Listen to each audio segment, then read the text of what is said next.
Hello মতলববাসী, কেমন আছেন সবাই? আশা করি ভালো আছেন। স্ক্রিনে যেই ব্যক্তিটিকে দেখছেন উনি হচ্ছে ডক্টর মহোদয় মঈন সাহেব। উনি এমন এক লোক, ওনার সাথে না চললে কেউ বুঝতে পারবেন না উনি কেমন মন মানসিকতার লোক। ওনার ভিতরে হিংসা বিদ্বেষ এসব কিছু নেই। যারা ওনার সাথে চলাফেরা করছেন তারা বুঝতে পারছেন। হয়তোবা অনেকে মতলবের ওনাকে চিনেন না, কিন্তু আশা করি আগামী দিনে সবাই ওনাকে চিনবেন। আস্তে আস্তে সবাই চিনবেন। মতলবে বিগত দিনে আমরা বহু এমপি মন্ত্রী দেখেছি, কিন্তু তাদের হাতে মতলবের দায়ভার একবার না বারে বার দিয়েও আমরা দেখেছি।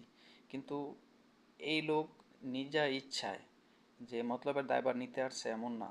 ওনাকে দল থেকে হঠাৎ করেই বলা হয়েছিল যে আপনি এবার মতলবে এর জন্য কিছু একটু করার চেষ্টা করুন, কিন্তু সেখান থেকেই উনি আসা।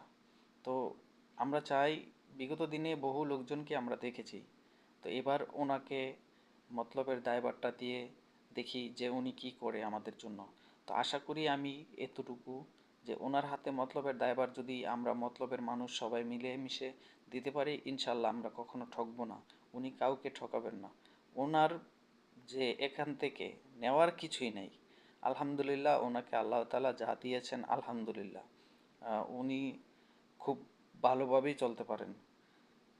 এখান থেকে নেওয়ার ওনার কিছুই নেই। আমি এতটুকু আশা করি যে উনি এখান থেকে যে 10 টাকা এদিক সেদিক করবেন, মনে হয় এদিক সেদিক করার ওনার সেই নাই, চিন্তাধারা নাই।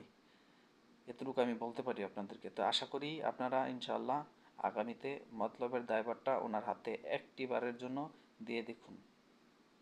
যদি উনি ব্যর্থ হয়, তাহলে আমরাই ওনাকে টেনে হিঁচড়ে নামিয়ে নেব।